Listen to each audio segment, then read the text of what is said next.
Ahanbamaktada Salai Story Channel ki mahut sinjaduna Panthoi Mangang na mayambu taram na oksabaga loinana ikop no na khuyumsari ngasi su mayam gidamakta Natouduna Ngaohanbani hairiba wari asigi tarit subatangka adu buduna lakjare wari asibu ibirakpana Bindiya Khongbantabam hauzik mayam gi mafamda wari asi khudol tamjari mayam punna taminarase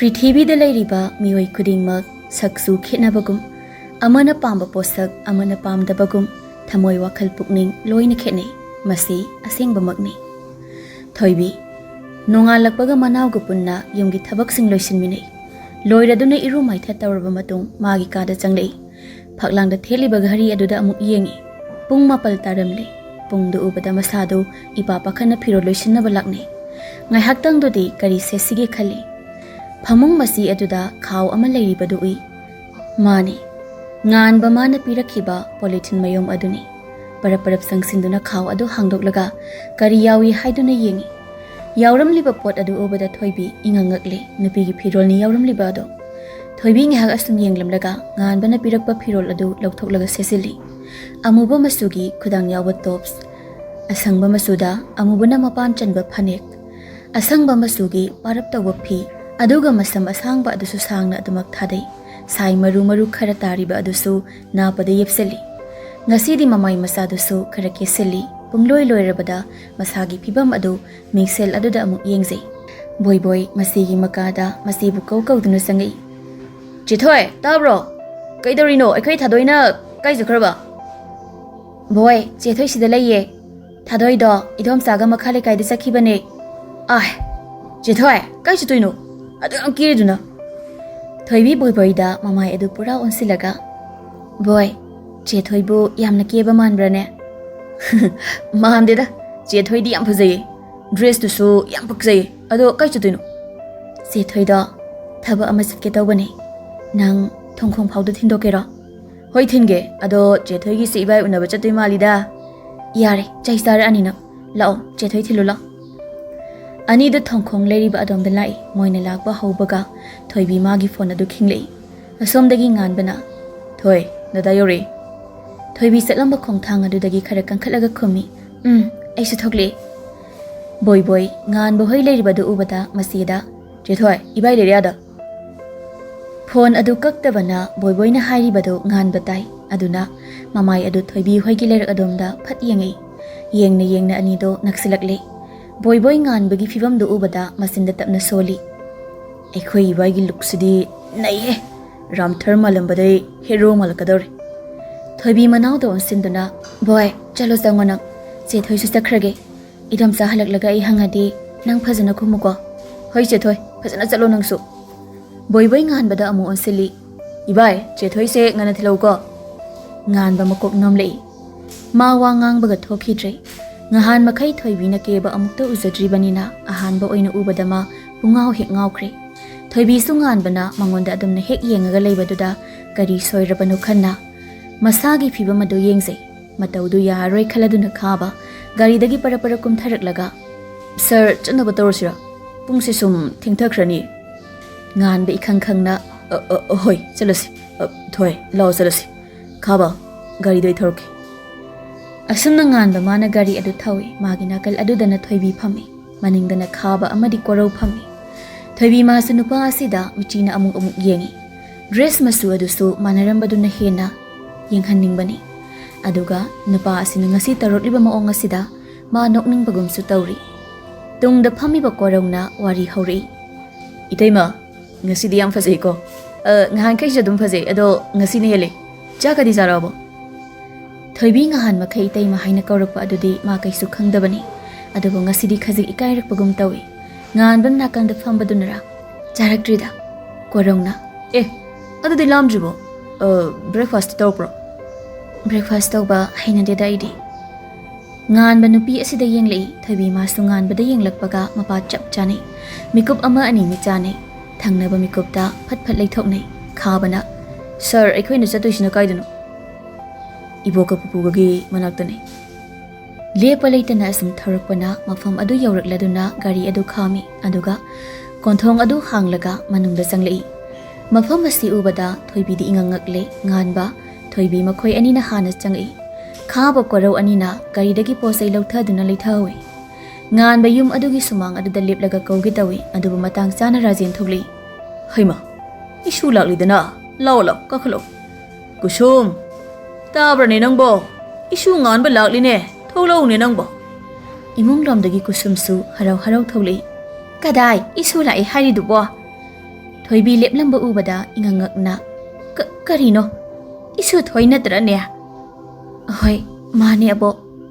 Nganba nupi sida phat yengle. Haima isu anidi hanana khangnaba oire. Lao imungda changlaga wari tausi aboka. Rajen su hairi. Pupudi isu thoi uhodredana. Onthokna phajakhre isu senga sidi. Thoibi nokmi mapugi manakta changsinduna tapna koli. Pupuna hairi sidi ngahan gaidi aise phajadi hairaba. Pupu haide ko. Ngahan ba karigino nangna duda sum leptana leiridubo laungne isu ataidi laktarabro. Ngahan bana khumba nangjingaida tungda changlakpa korona. Ibo kinaktabu laktradi kaino se ibo pose khara purokpani. Haima karigino asuk yamba sidia. Masa khakta ikom komna lakpa yadabrane. Khabana ibok isa khaktane ikom komna laise. Pose sidi garina pujarakpane. Angau basidia. Nang ne hek ngang basima ba. Lao imongda sangasi. Wa khang basadana anida magi thokpa pangangda nganglaga ahal anidu pusilaga changre. Somda anisina kamdauri magi thokpa leine. Manungda changbra haisu changde. Ngahak aduna leiramlaga nganba itaptapna. Hoi law asida famuse. Si hairamlaga pukri masa ama leiriba domda chakhi. Thoibi su tung ilei. Wana saba phampham aduda anidu fammi. Ibo hoiga kari thongnage. Thoibi ngahak tumina leiramlaga. Ambo aigi imagi mama dadagadi kamaina khangnarino. Nong lambida thengnabadai khangnakibani. Thoibi wahang amadi hangningai wakhalda hangsira hangoisira khalamaga tapna hanglei. Dadana aigi phirol pireise. Dadagi imana leirakpra. Nganba nupi sida yengningdabani. Ngasai ukiba saktamado amuk yengningdaba. Ngawba haibabu aduk thina ngawkhrabani. Aduna mamai aduna kal amada leithoklaga leirambani. Nupi sigi wahangduda phat yenglei. Thoibina setliba phizol aduda amuk yenglei. Aduga masagi phizol aduda amuk yengsei. Kari khalaklabano nokmi tawi. Nupi sina hangkiba wahang adugi pakhum ama pirei. Aina leirakpani. Nangonda paksagani khana. Ima sidi leikidaba chahi tarahumdoi harakadore. Thoibi magi size kamaina khanglino hange khalambani. Adubu aroibagi ima si leikidaba haiba ama pankibaduna tumina lei. Dada kainom hange hango nangna khakningba makai loina hango. Dada se chahi kya surage hangi tauba. Nganba mana sagaluriba wakhanduna hanglakliba wahangduna aham haiduna amuktang khawdimlaga hairei. Kunmapan sudore mathang thada. Thoibi wakhangda madong khanjai. As aiga kayano khenarisiba. Thoibi haibibe ma onthokna mapasta daba amada hek nungsirida. Mana aduna tumi laikhibaduda nganbana. Thoi manungda changasira. Ngahak asum laikhisi. Si hairaga akoibada leiriba posai hauriba upal wapalsing aduda yengi. Haino pambi ama hauribadu urubada nganba tanaba maongda hairei. Thaina imaga iga toina abokida lai. Tu ada hauriba haino pambi ase imana tharambane. Ngasi su imado leiramlabadi yamna nungai daune. Kaisu hena khanjanganada. Miyoi boina poklabadi nongma natraga nongmadi soidina sikidawba ngaktane. Ahan akongi wane. Aina mu haidrabasu nangni hena khanglamani. Dada hoigi babadi leiriba natra. Leiri. Babadi kalida. Hagolaga chatbabudi ngamtri. Thoibi machinna murum soli. Karino. Masayam kali suhai. Aduga chatbadi ngamtri. Machinna thokna muksu. Babado yam phabra. Phai, yam phai. Somda korau makuta sakap ani puraga tholakpani sumangda lehoba aniduna leiramdabadada naget leiduna yengi. Pukri leiriba adomda phamlibadu uraduna sangsilei korona. Sir, Itaima, cha thakse, aina lo leini. Phambam madugi ahangwa jaga khara leiriba aduda thamai. Itaima, breakfast tawba hainadrasu cha sidi thaw. Thoibi sakap ama lawi, nganba masu ama lawi, nganba sadu khajik thakpa hawi. Hek thakpaga pisum suglei maduda yenglaga. Koro, chini lehodraba. Kaino sir, chini hablo hairo. Ngan ba hena suksilaga yenglei thoibina. Koro, nangi sase chini hablak dramale. Koro do makutana marai baktu da pak thajinjai. Kaino ni taima. Sase onare. Ikoi sardi chada chini haba thaktabani. Itai magine na chini hablak pa se sir no oina thamale. Si hairaga ngan bana pai riba sado phat lawi. Aduga thoibi da pi aduga thoibi na pai riba chado ngan ba mangonda amu pirei. Kaino chado aina thaurabani. Yani taima adum thakjasani. Itaima hainadradi itaima gido ama silaki. Aigidi kaisum kaidie. Dadagi se ama sinbiyo. Yari sindrasu. Aisu kaisu kaide. Ani dugi maongda da korau nokmi chatkri. Somda Kumar sofa aduda family Mikhu apui Nitias thoibasi yauri Mikhuna. Baba, thabak se nasadi khara thuna pangthoba pamse. Ipagi soba. Tap thong ne nang. Tap thong. Tapna tausi. Thoibana. Babung, thabak se khara thujinbana di fabane. Thoiba. Hathu tauba thabak se mai pakandabani ne. Tapna ingna wakhal khantharaga tawgadabani ne. Hoi baba. Baba na haridubadi chumba. Aduda ikhoina tawriba thaba ase sarna karigumba khanglaklabadi. Madugi na khoi karisu warano. Ningthembo ina munna khangi. Maga loinariba angang amatada chingnaba mi yeng loi. Nitesna. Baba adude ikhoi mu chatlagi. Asomda mamona su ngihage urona haibire. Pare chanaba taw. Amadu halaktringai da halaknaba taw. Hoi baba. Makhoine sanariba tawriba maong ada thongnaw adudagi video namduna yengliba nupa adu nokmi tawi. Asukpangna thabak tarungani haibadi khaludabani. Pung aniga tarakpa dawaida pakpi thadoiga punna mayumda halai. Boy su mangolda phone metuna leirami. Boy, nase do singita puthoro haiko. Chethoi leti thabak jaki. Kari thabak madia. Nate kari no mana handak yomgi makhada ngakta laini khangdribasibo. Asi yare ima operating chale. Mi chethoi gi mamanabi amagi haijing po nen chakimne. Adobu haiba. Hairambadi yaidana. Ma kara ama helabani. Laikai mina ngangnariba singse taba ngamdrene khoidia. Thadoina oina khumi. Chethoi phei hairakpagira. Imana du am sorry duba. Nang aman iyaudi hek yawi. Angang amoy bagi tumi layu. Boy su machan gi mi changsang lei. Kari no ima ichan da ngangbi duba. Angang sina chumba ngangbagi ro chaido. Ima do no oidaba pangang da nganglaga layu hairi roba khoisu. Yare noi ne.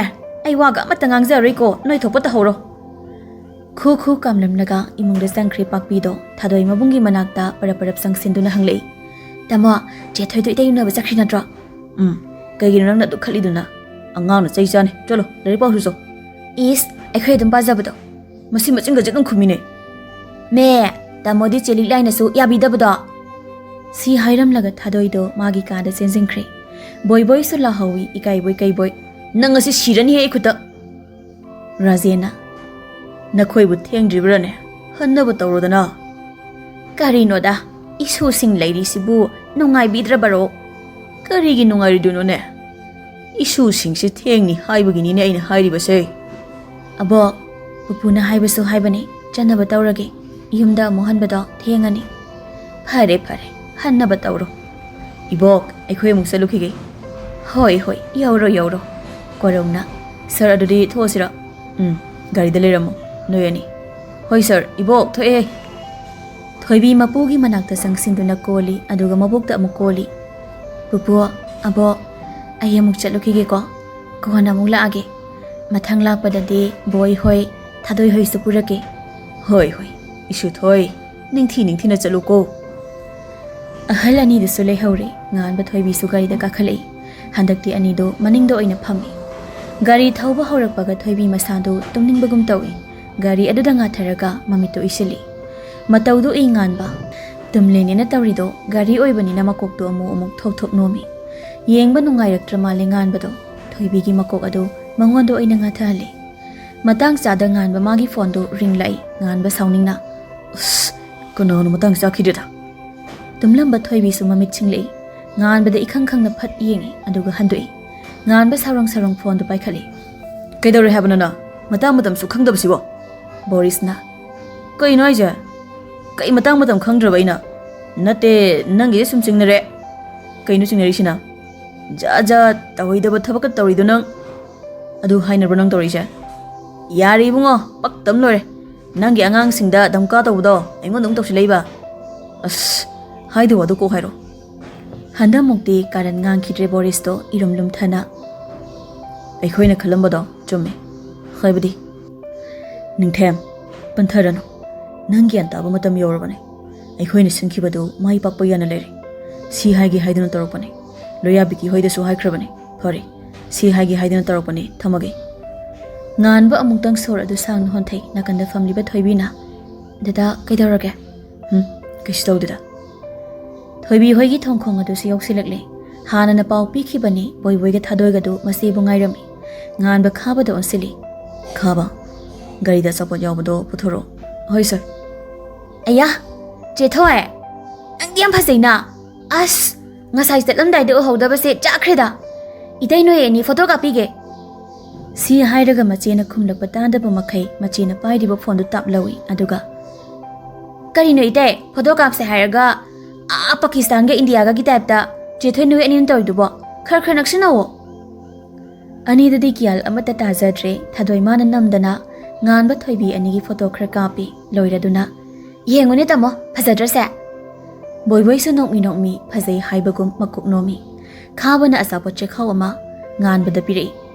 nganba ma su lauraga thadoi da amu pirei thadoi se nang lopsilo thadoi du haraubana loikre achapo jam saning lubagi sunati ngahanuk ma na haikhiba adu nganba na taramba du da harau jari bani thank you itai ado yamale khar pukhu yarida nangi ni lerakpani chethoi adu di changasira changase dada ayemuk changage hoi chango thoibi korau khabana lepliba adomda amung yenglei anirak ahumlak thengnarabanina aduga maong dusu ikoi jidaba matauda thoibi ne icham chamna mabung ama oina manaw ama oina nuksibani korau khaba noisu phajana chaloko ani du sunoktuna hoi daima somda Boris haiba nupa khun pumna maki isau khomjilaga langi mi pictru nang nei se som ol isi kaino kariye aibu mi pictru kaina nang isita sengna aibu sitriba haibaduro nati aina haidi ai ngasi thabak na yadabai ni haidana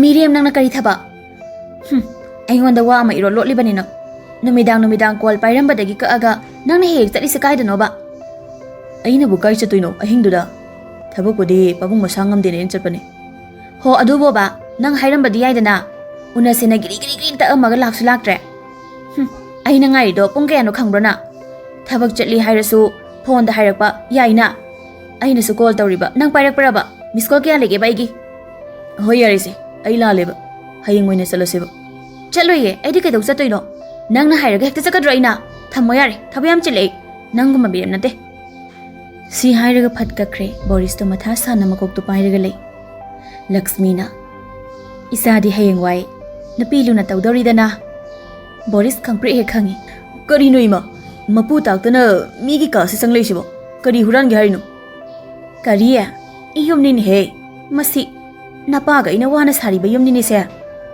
hoy adu bhaiba babunga imaga na sari bayum se aigi natradi kana gi noba leiriba property mayam siso aigi natraba hai taning de go isa ga khangnari du bukadai de gi no ne ima su khara khangjage dana kona dum khangdo loirima ado ai pari hoide chatoini cha ka hapuran ima gi thoiba ima wa khara hange sengna khumlo kai wa noima nangna ahing gari thauduna he chali basi kadai dana Boris mama da muna yenglei mama bu punna khangi amuktang bu chingna khrabadi chingnari ba adu karino khangdriba phawba wahang leploi haiba adu ba hausimak haidokpa yanda ba wafam oibana haina singna khumai aina bu kadai chatoinema itu sangbu chaline moi likaida ai duty kana dari handakse masine hek ngang basima phare pari hoida chatni haibado chathok loro thengna halakan hoima Mama hek thokhibaga Boris sor sangna honthai.